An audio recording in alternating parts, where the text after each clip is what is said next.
The Consulting Success podcast is powered by the Clarity Coaching Program. If you'd like to work directly with the Consulting Success team and receive personal coaching and support to optimize and grow your consulting business, marketing, and revenue, visit consultingsuccess.com to find out more and apply. Welcome to the Consulting Success Podcast. I'm your host, Michael Zapersky. In this podcast, we'll dive deep into the world of elite consultants, where you'll learn the strategies, tactics, and mindset to grow a highly profitable and successful consulting business. Hey everyone, welcome back to another episode of the Consulting Success Podcast. I'm your host, Michael Zapersky, and today I'm very excited to have Jeremy Utley joining us. Jeremy, welcome. Thanks for having me, Michael. Jeremy, you are the Director of Executive Education at the Hasso-Plattner Institute of Design at Stanford. You teach classes on disruptive innovation and design thinking. You're also a speaker and author of the upcoming book, Idea Flow, which we'll talk more about. I think the subtitle there is The Only Business Metric That Matters. Is that correct? That's right. I am a prolific blogger. Just to show my thanks for being on the show today, I put together a free gift called How to Think Like Bezos and Jobs on our website. If listeners want to check it out, it's ideaflow.design, and you can learn how to think like Jeff Bezos and Steve Jobs, or I suppose how to avoid that if that's something that you don't want to do. We'll get more into that here. I thought we'd start off in your About page. You call yourself a recovering investment analyst and management consultant. Take us back to those days. Like, what were those experiences all about? Why do you position yourself or state that you are a recovering analyst and management consultant? It was a challenging time in my life. I'm sure a lot of folks can relate as well, because for a lot of us, ability starts to be the primary determinant of what we should do with our lives. So if I can do it, then I should do it.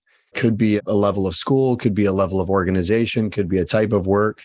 I call it the Ricky Williams syndrome for the football player who was a phenomenal athlete. The problem was he was drained by playing football. He didn't enjoy it, and it didn't give him life. And I think a lot of people can relate to that. A lot of us who are kind of straight A, type A individuals, there's a very narrowly defined path for what being the smartest person looks like.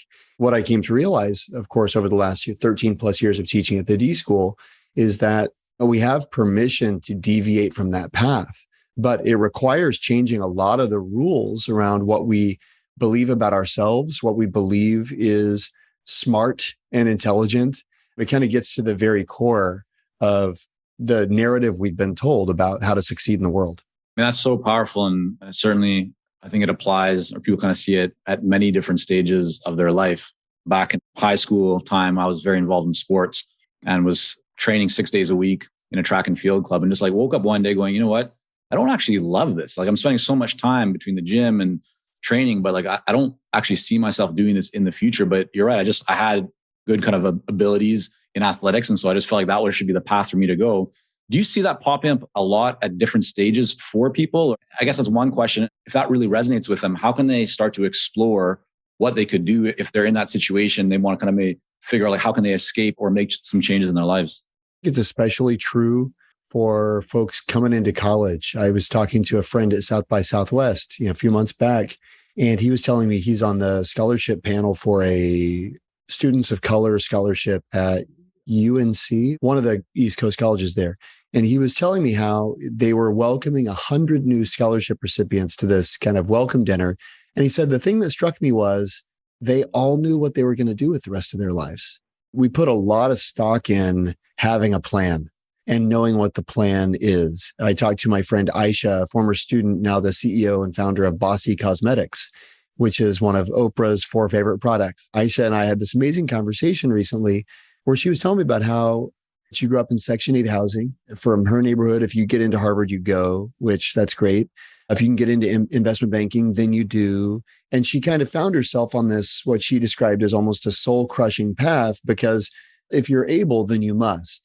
She actually ended up in the hospital because of stress and all sorts of other factors at play there before she came to Stanford graduate program and rediscovered her love of color, among other things. And it sounds very basic, but she ended up creating a cosmetics line that's all about empowering women and giving confidence. She only had permission to do that once she had kind of gone all the way 20 plus years as a managing director of an investment bank. It took her a long time before she realized this isn't what I'm meant to do. And I see that if you kind of rewind all the way, it's because there's a very clear script that's been given from the beginning what you should do and what success should look like. Giving oneself permission to question some of those assumptions and question some of those shoulds. I have a friend who says, don't should on yourself, which I love, but question some of those shoulds, especially if they're coming from your community, especially if they're coming from folks around you. Question is that the path that I'm meant to go down? Back to your about page and calling yourself a recovering investment analyst and management consultant. How far did you go down that path and what happened for you? Like, what was the trigger where you decided to maybe explore some changes in your life? I was studying finance. I worked as an investment analyst in the fund at my school at the University of Texas at Austin, Hookham. It was an interesting experience, nothing against the study of finance or anything like that. But for me, I found that every class I took, I thought, no, I hate this class more than any class I've ever taken. And then I get to the next level, I go, no. And by the way, I was top of my class. I did really well, but enjoyment or interest actually was never even a variable. It's a multivariate equation. If the question is, should I blank? There's probably more than one variable at play. The question of enjoyment or interest was never even a consideration for me, honestly. It was only, can I do it? I learned pretty quickly that I wasn't cut out for the investment banking world. So I did the next most, or maybe even more significantly prestigious thing I could do, which was management consulting. That job, it wasn't a fit for me. There were a couple of projects that was invigorated by and really enjoyed. And it takes two to tango. So there could have been wrong attitudes and things like that in my mind. But I would say that for me, I just expected that I wouldn't enjoy work. About being excellent, I wanted to do things well and do the best things that I could do, choose those things. But there was no sense of enjoyment or sense of fulfillment or sense of purpose. And for me, my consulting firm had sent me to business school. And they had offered to come back. Even though I knew I didn't like the job, I agreed to come back because it made a lot of sense. I ended up not going back. But the reason why is because I had that a little bit of that safety net, so to speak. I was much more experimental with my summer internship. And what I ended up doing for the summer is I went to work at a startup in Delhi, India. And my wife and I moved to Delhi for 4 months. It was an interesting experience. I mean, being in the developing world, I had thought long-term I wanted to be in economic development. So I had kind of clear selection criteria. And I was able to be much more experimental than many of my classmates because so many of my classmates were putting all the burden of their career move on that summer. They wanted to get a foot in the door in order to create a case for a change post-business school. For me, because I already knew what I was going to do afterwards, supposedly, I was able to be much more experimental. I ended up in India. I was doing spreadsheets just like I was in America, just in a room that sometimes didn't have AC and that often had a chaiwala coming in and offering me chai, which was great. But the gift there was that company, that startup employed a designer. And the designer's office was next to my office. And I would hear him kind of cutting away at stuff. And then he would be gone for a few days. And I'd say, Joe, where'd you go? He'd say, oh, I was in the slums. I was prototyping stuff with users. And I was so curious about what he did. How did he get to leave the spreadsheet, so to speak? It was clearly my world. And he said, when you go back to Stanford, you should really check out the D school. I said, what's the D school? And it told me about it. And I thought, that doesn't sound like work. I meant that as a criticism in my mind. If it's not hard, if it's not unenjoyable, then what business do we have doing it under the pretext of work? I actually went to the design school after I came back from that summer in India. It was a really bizarre experience for me because I had always equated rigor with work, and it was very rigorous, yet it was fun. I had equated fun with not rigorous and not work. And I found over the course of this year, I ended up taking a lot of electives at the D school, and I found I really enjoyed the rigor of design work. It wasn't necessarily that I was good at it, or it certainly wasn't that it was easy, but I found myself wondering about it and thinking about it, even when I wasn't supposed to be working. And I found myself compelled to put in extra hours, even though I didn't have to, and on and on and on. You know, some of these key hallmarks of work worth doing. And I realized at that time, there's a different way to approach work. And I don't have to just do the job that I've been doing. I think it's a great reminder, regardless of those that are listening in who are active consultants and running their businesses with teams. It's a good question for all of us to be considering and thinking about as well. Today, I mean, one of the things that you do is you run an accelerator at Stanford. You help ventures to launch. When you look at the businesses, the people that are successful, are there any kind of particular traits or characteristics that you see that the successful ventures have? Absolutely. And it has nothing to do with the idea. It has a lot more to do with the founder's behavior. It's one of the key realizations that we made at Stanford is perhaps the most important thing we do is we're selecting for the right people. And how do we select? Everybody, you can't throw a rock at Stanford without hitting a wannabe entrepreneur. I mean that in an affectionate way, by the way. But a lot of people want to start a company. Well, how do you know which of those people you should admit to the accelerator? And for us, one of the things that my co-author and partner in crime, Perry Claiborne, and I figured out early on is we need to see how they behave. Specifically, we need to see what they do in the face of the unknown. Do they plan or do they act?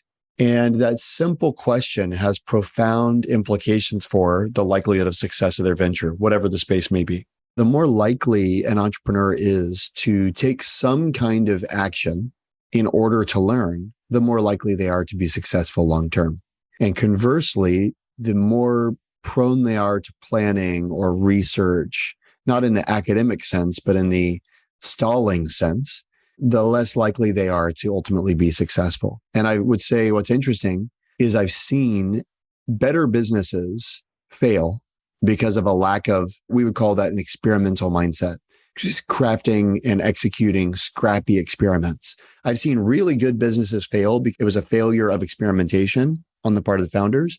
And I've seen really bad businesses, objectively bad businesses, end up doing spectacularly well because of the founder's tendency to experiment. For us, that's become kind of a key defining characteristic is they have a tendency toward rapid, scrappy experimentation.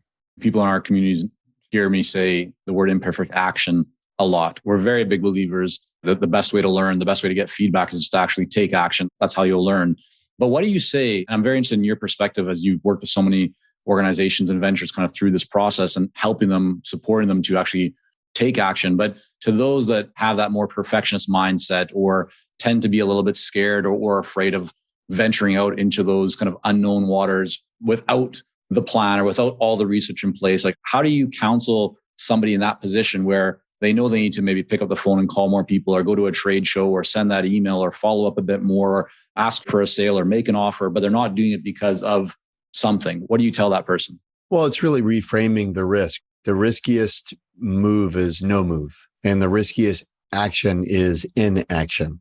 It's just about kind of flipping the script. The reality is whenever you're an entrepreneur, whenever you're launching a new venture, you've got a new idea. There's no way to prove whether it's going to work. And what managers love and what organizations love is the ability to deduce and to have data from which they can draw empirical decisions and empirical conclusions. For an entrepreneur, experimentation is the means by which you create data. And the beautiful thing is you've got proprietary data. If you conduct a clever and simple and tightly scoped experiment, you've got proprietary data. There's a lot of talk in the world right now about big data, but I'm a big believer in small data, in actually creating not enormous data sets, but differentiated data sets that enable you to grow in conviction or lose conviction about a particular path to pursue. On your website, and I quote, it says, "It is often said that success is 1% inspiration, 99% perspiration. Ironically, teams tasked with growing business ventures often neglect the 1% that fuels the 99%. Can you talk a little bit more about that? When I saw that, it really kind of clicked with me, but I'd love to hear you kind of bring that to life. If you think about creativity and entrepreneurship and innovation, they're all kind of on the same continuum, if you will. Most people think in terms of output. And this kind of gets to the heart of one of the key principles of idea flow. Most people associate creativity or entrepreneurship or innovation with output.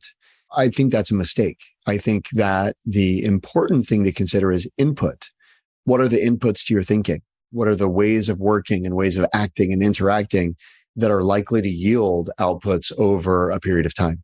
I agree that is 99% perspiration. You don't want to be perspiring without being inspired. Never perspire without inspiration.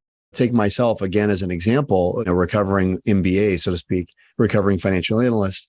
When I met my wife, she was studying fashion design. In part of her studies, they would have these assignments to get inspiration to make things called mood boards and stuff like that. As far as I was concerned, having had experience in a bunch of different corporations through management consulting, my definition of inspiration was cheesy poster on the hallway. that says teamwork or courage or trust. That's inspiration. But for a fashion designer, inspiration is this pursuit of input, this thoughtful, deliberate pursuit of input that fuels the practice. And she would go on these inspiration trips, whether it's to New York or Paris or the flea market, in search of something which she didn't really know what, but she knew it wasn't on her computer. It wasn't on her desk. It was out there. That for me didn't really compute because I don't know how to code that into the pivot table I'm building in my Excel model, right? And yet over the course of 13 years now at the D School, I've seen how valuable inputs are. If you want to cultivate your imagination, you've got to be cultivating the input side of the equation. And that's what I mean by inspiration. That 1% is what are you doing to seek out new input and to stimulate your thinking and to stimulate your imagination, just to bring the story full circle for people like me who are highly analytical, who are highly linear, regimented in their thinking. Inspiration isn't even on the radar, the tool set, really. I taught a class with a hip hop artist named Lecrae, and Lecrae and I were giving this assignment to our students. There's a bunch of MBAs, engineers, lawyers, et cetera. We're giving this assignment to go get inspiration in the world about a problem they were trying to solve. It was like a mirror image through a time warp. I was seeing the expressions on our students' faces that I made the first time my wife told me she had to go to New York for inspiration. It's like this very skeptical kind of look because Lecrae is obviously way more obviously the creative in the room. I'm like a closet creative. He's out in public creating. I said, Lecrae, do you have any thoughts on inspiration for our students? And as a true hip hop artist, he dropped a bar. He said, inspiration's a discipline. And to me, it was really a profound moment that the topic had been on my mind for a long time, but the summation of it was nice because for most of our students, it's not even on their radar, let alone a part of their routine. That to me, coming full circle, when we talk about the 1% inspiration, it's the easy part to neglect because I don't code it into my schedule. I'm not thoughtful about it. I'm not deliberate about it. It's way more ambiguous.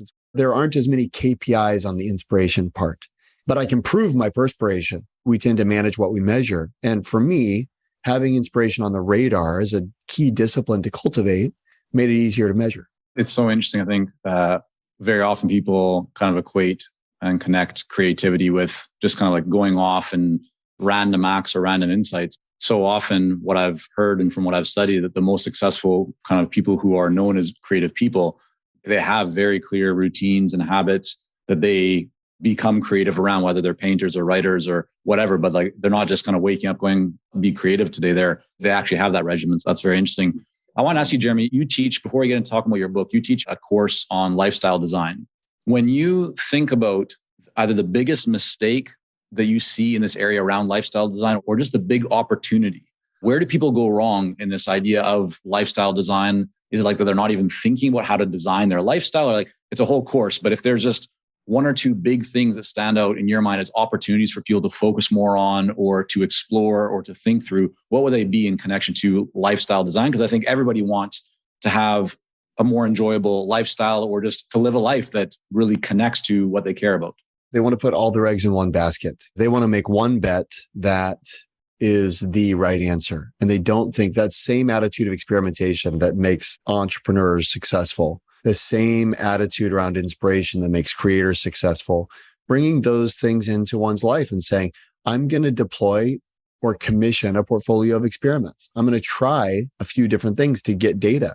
I'm going to do something on the side. I'm going to cultivate multiple interests. I'm going to have a portfolio of collaborators because you can only go to one college. It's easy to think, well, I can have one employer.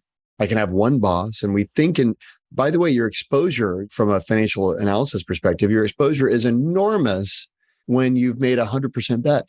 And now more than ever before, people don't have to make 100% bets, not even in school. I mean, and that's something we saw with the pandemic, well, like it or not, right or wrong.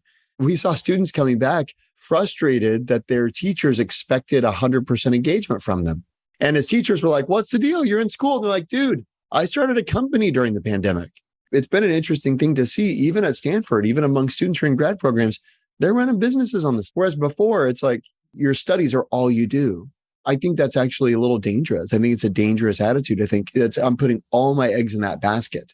And having a mechanism for experimentation and for commercialization, for testing the market about a bunch of ideas, I think is actually phenomenally useful. I'm reminded of my friend Minda Hartz, who's written 3 now best-selling books. All of them are, generally speaking, Black and brown women's or girls' guides to having a seat at the table and finding their voice and things like that. She wrote a recent book for, as she calls it, Black and Brown Girls' Guide to Finding Your Voice. And it's called You Are More Than Magic. She's a best-selling author. And you go, oh, wow, how'd that happen? Well, for her, she's working a job. She's experiencing various forms of bias and prejudice and things like that in her work. She started blogging on the side and she just sent it to her family, just stories of her experience. And then she started hearing other stories and she's still working her job, but now she's blogging and then things kind of snowball. And the point is, if she hadn't taken up that, call it a side project of just blogging, her career wouldn't have blossomed in front of her the way that it did. It's really easy to think in terms of compartment. I got my work compartment, and once that's done, then I'm not working anymore. And I think there's some fluidity, especially how you spend kind of your quote unquote non-working hours, especially when you're younger. Maybe you don't have as many constraints as far as family obligations or responsibilities are concerned. Thinking in terms of building a diverse portfolio of experiments, of which your job is one, or maybe it's a non-trivial percentage of your employment in portfolio, that is. It's something that I wasn't thinking about. For sure, even when I was in a highly demanding and lucrative consulting gig, I still had a clock out mentality. And when I was done, I was done. And I wasn't doing anything else. And I wasn't experimenting. I wasn't exploring. I feel like that was a mistake. That's so interesting and powerful. When I look at my own life, so many of the biggest opportunities or lessons or experiences came from something, it maybe probably seemed quite small at that time, just like a little extra phone call or deciding to go someplace that maybe I was wondering, should I go or not go? And I think probably all of us have these little kind of experiences in our own lives. And if we actually think about what led or what came just before that big result or big outcome or great experience, it's probably just one of those things that kind of is connected to exactly what you're talking about. One of the things that I do is I try to practice what I preach. I mean, I'm a work in progress. All the stuff in the book, all the stuff we're teaching students, or I'm trying to apply myself. And one of the things I mention is the power of appreciating small breakthroughs, or even diagramming your last breakthrough. Think of the last time you had a breakthrough. What preceded it? What were the elements at play there? Because some people, I think for a lot of people, my joke is a breakthrough is more like a break-in. Catches them off guard. And so they're like, where'd that come from? How could we possibly conceive of perpetrating a breakthrough, committing a breakthrough, if we don't know what the environmental elements are? And so for me, what I've observed is, as I've been a little bit more diligent to appreciate some of those breakthrough moments, one happened the other day, we can talk about it if you want to, but I'm starting to kind of rewire some of my circuitry. And I'm starting to go, oh, hey, this is kind of like that. And what if I did that? I'm becoming more present and aware of opportunities that maybe I would have missed before. Hey, it's Michael here, and we'll be right back to the podcast. But first, are you ready to grow, scale, and take your consulting business and marketing to the next level? If so, our Clarity Coaching program may be a great fit for you. You'll work with our experienced team to set up a strategic plan for your business and coach you step by step in areas like how to consistently attract more leads, develop a magnetic message that resonates with your ideal clients, strategically package and position your services, earn higher fees, win more proposals, and scale your business. To find out more about Clarity Coaching and apply, go to consultingsuccess.com and click on coaching. Let's talk about your book, Idea Flow. So where did the idea for Idea Flow come from? It's a little bit of a response to a phenomenon that we've observed at Stanford for the last 12 years, which is the following. Most people, when they think of innovation, they think in terms of a sprint or a hackathon or a workshop. It's an event. It's episodic. And if it's something that you click into, it's also something you click out of, right? I feel it does a grave disservice to the practice of creativity and the practice of innovation, because the truth is, just like any other capacity, it's got to be built. It's got to be cultivated. Nobody would taking piano playing as another capacity.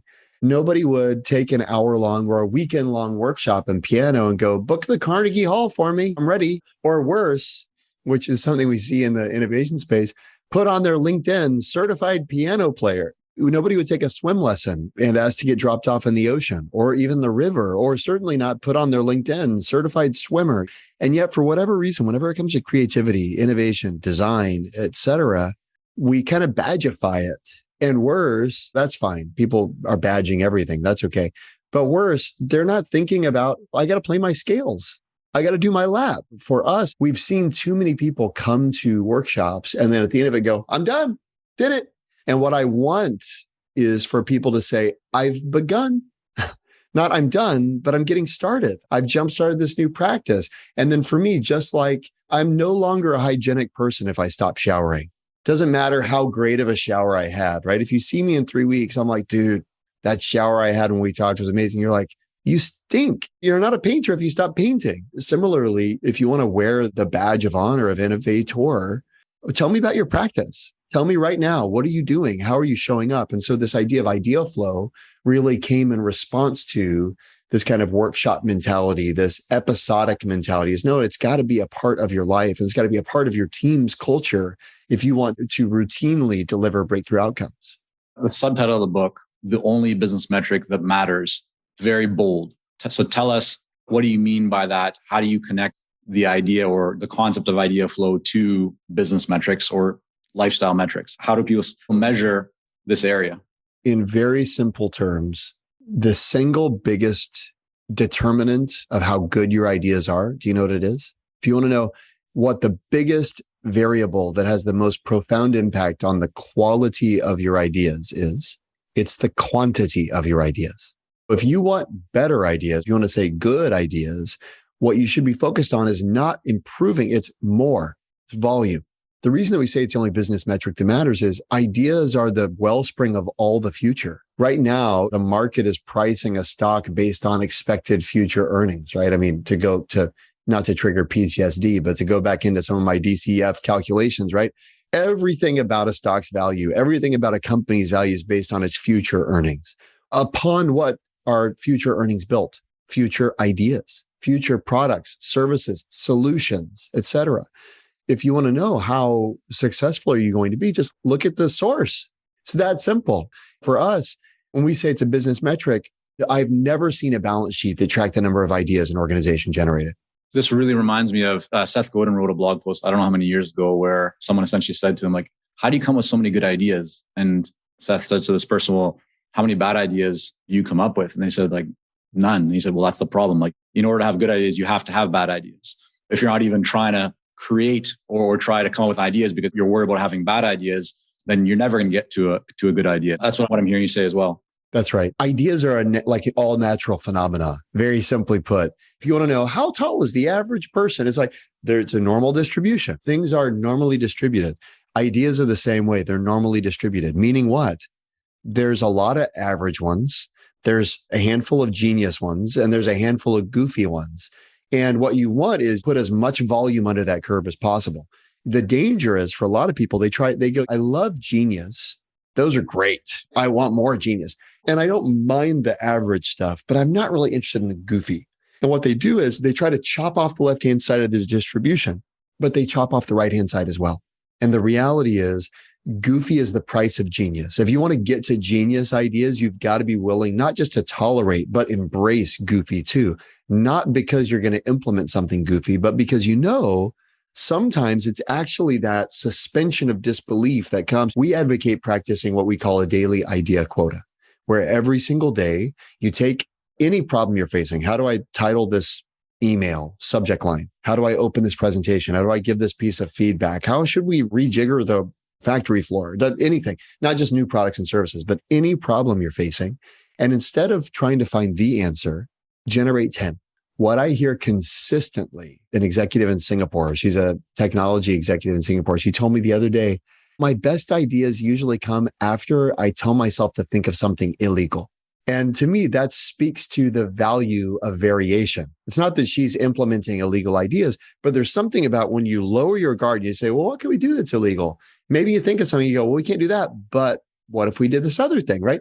And it's giving yourself permission to not just say what's a permissible idea, but what are all the ideas that are possible? And by the way, 10's not all of them, not at all. But getting in that habit, that daily discipline of shifting orientation from the quality obsession to quantity focused, it's what cognitive scientists call an interrupt. We introduce an interrupt. There's a lot of research that suggests that it's called the Einstellung effect. It was established by Abraham Lutyens in 1942. What Lutyens found is that if folks started solving a problem in a certain way, when they were presented with a problem of similar characteristics, they defaulted to a particular solution. Then he would present them with a problem that was actually could be solved much more simply, but they would still go through all the gyrations and hoops of the complicated version because they had kind of grown accustomed. Even more recently now, certainly since the 40s, researchers at Oxford have demonstrated with eye tracking technology and all sorts of things, when we identify a solution, not only do we stop the search for more solutions, even though we tell ourselves we're still searching, but furthermore, we're prevented from seeing better solutions. And so as long as you think the answer is the idea, then you're stuck. And that's where very few of the problems we're facing today are math problems, right? Math problems may have one right answer. And by the way, probably a good idea. I talked to a world famous technology leader last week at a conference. He was saying he grew up dyslexic because he often transposed numbers. He learned he had to do every math problem twice. And he said if he got the same answer, he was confident that he got it right, but he did them in two different ways. If it's true for math, which only has one right answer, how much more true is it for the problems we face where there's infinite numbers of answers? Why not try again? I got a solution. Let's try another one. Let's see. Let me ask you, we kind of open the door here to take us a little bit more into the tactical realm, helping people to see how they could start to apply this. But let's take the consultant or the consulting firm owner, going back to your past in that world.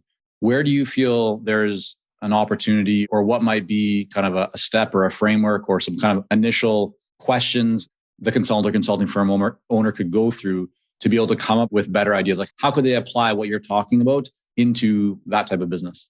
And there's a couple of different things that come immediately to mind. One is an A/B test. We often get students to do an A/B test, and they're very used to that, right? It's very kind of standard language. In industry, when we tell people to do an A/B test, the biggest surprise to the average professional, I've never had a B. Let's say in professional services, when I think A/B test, I think people coming to a landing page and you split the traffic to the page. So one person is seeing one thing or another group is seeing something else. You can do it with subject lines. Is there another application? You're going to have an event and you're inviting people. Why not split your distribution list in half and have two different or better yet, split it in tenths and take a tenth of your list, try one line, a tenth, and try another line. And then whichever the better performing line is, give it to the other 80%. That's super simplistic. But the point is, I think for a lot of people, think of the number of times you never even tried a second thing. It's such a simple heuristic to say, what's our other idea?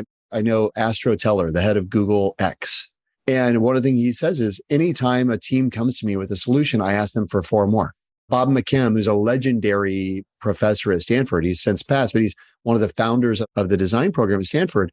Anytime a student asked him for feedback, he'd say, show me 3. And that instinct around quantity, we have such a default instinct towards quality. And it's just, why not options? Is there any reason not to have options?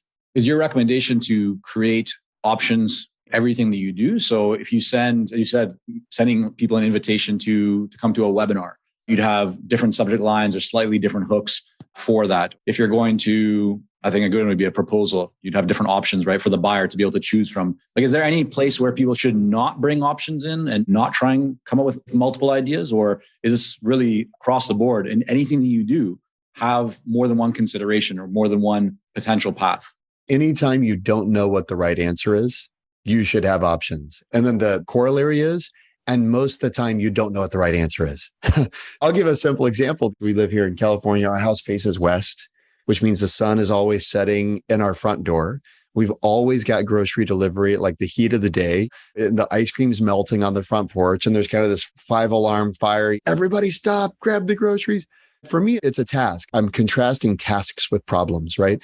Problems, we don't know the answer. They yield to a volume of potential solutions. Tasks, we know the answer is straightforward. It's just a matter of execution. For me, the groceries, it's like I can carry, depending on how many bags Amazon uses, I can get a couple bags in each hand. I've got capacity for 4 bags. We order however many orders a family. And for me, it's like, okay, when can I get this done? That's just a task. And it's annoying and it's irritating, whatever. The other day I came in, I was a little late to the alarm, and my 10-year-old daughter has laid a blanket on the floor. She's loaded 10 bags and her 2-year-old sister, and she's pulling them like a magic carpet through the house. And I go, oh, that was a problem for her. It was just a task for me. I had never even asked myself the question, could I do this better? It's like such a silly and daily example, but it kind of perfectly illustrates the point. There are so many things that we presume we know the answer to. If you just question even that premise, you go, Why wouldn't I think of this? It's an interruption once a week, every week of my life. Why would I not dedicate one daily idea quota? Just one. What are 9 other ways to get the groceries inside? I love this concept. I think it's incredibly powerful. It's just full of opportunity for everybody to explore. Before we wrap up, Jeremy, just a couple of quick questions. I want to make sure that people can learn more about your book and everything that you have going on. When you look at your daily habits, your routines, what are 1 or 2 things that you do on a regular basis that you feel kind of help you to be productive, focused, and to perform at a high level? Interestingly, productive and perform at a high level are kind of at odds. That's part of the premise that I'm trying to question. I've been studying creative geniuses, and what I've learned is genius isn't a little bit smarter than smart. Genius is altogether different from smart. Everybody wants to be productive. It's an objective good, efficiency, productivity, etc. And yet what I've observed is productivity comes with a cost. I can be very productive at solving problems and yet not solve the right problem. That's a really great point. One of the things that just practically speaking, that I try to bake in is I take, for example, 1 day a month, I call it a flight day, and it's blocked. I'm not allowed to use the computer. I'm not allowed to use my phone. And I've got physical books. I have more physical books than anyone can read in a lifetime laying around that I still long to read. That's one example. Another example is once a week, I carve out time to talk with a founder or a creator about their process. Instead of being the teacher, I become the student. You said there was a series there. I can't remember the words that you used. Yeah, focused as well. Doing your best work, I think something like that. And for me, one of the things I've actually got a post-it on my standing desk that says, never forget your job is 1, learn, and 2, share. Because I'm a teacher, because I've been a teacher for so long, most people expect me to speak when I show up in a room. And if I'm not careful, every room that I show up in, I'm supposed to talk. At some point, I start to dredge the bottom of the barrel and I cease to be inspired. And I can't convey that which I do not possess. I can't inspire others if I'm not inspired myself. And so for me, carving out the time to be inspired, the time to take off the teacher hat and put on the student hat, I feel is critical. It's unproductive in the sense that I don't get as much email done in a week. I don't get as many course outlines done. And yet ultimately enables my work to be long-term, sustainable, enjoyable, and vibrant. What's a better word? Because you hit the nail on the head. I agree 100%. When I use the word productive, the way I think through it is the application of productivity, kind of an 80-20 sense. It's not about the quantity of processing emails or just getting a lot of quote unquote stuff done. As you said, like getting the right stuff done, things that just move whatever your goals are forwards, doing real work that really moves the needle. What's a better word for that than productive? I think effective is the word that I've been thinking, but I would contrast that with efficient. I think that we're all efficiency oriented and we need to be more effectiveness oriented. I kind of put productivity in the efficiency camp, at least in my mind. This is good. Shifting or stretching my thinking. And here you are, right? You're putting on the teacher hat. Before we wrap up, Jeremy, you mentioned books. I love books. You love books. We'll talk about your book in just a moment where people can learn more about that. What are one book that maybe you've read or listened to in the last 6 months? It could be fiction or nonfiction, but just something that you absolutely enjoyed and would highly recommend that others explore. I'm just looking at my bookshelf here. One that I really liked, Mark Randolph's book, That Will Never Work, the story of the founding of Netflix. Love that. One of the best startup books I've read in a long time. We'll link that up as well in the show notes. And then finally, Jeremy, thank you so much for coming on. I want to make sure that people can learn more about Idea Flow and just everything you have going on. Again, what's the best website for them to head over to? Check out ideaflow.design. As I said at the head of the episode, as a thanks to you, I made a free ebook available, How to Think Like Bezos and Jobs. It's not a recast of any of the book material, but it's related in the sense that those guys are breakthrough thinkers. The thing is, it's not about being brilliant. There are practices that any of us can adopt in order to increase the effectiveness and likelihood of a breakthrough in our work. I've learned a ton from them, from observing innovators like them. Put that together there on the website. But then Idea Flow itself comes out October 25th. And it's a great summation of a lot of the lessons that we've learned and observations we've made leading executive programs and the accelerator at the D School for the last 13 years. Fantastic. All right, Jeremy, thanks again so much for coming on. My pleasure. Great to be here. Thanks for having me. Thank you for joining us on this episode of the Consulting Success Podcast. For more episodes and to subscribe, rate, and leave a review, head on over to iTunes. And if you'd like to develop consistent lead flow and a highly profitable consulting business, learn more about our coaching programs at consultingsuccess.com.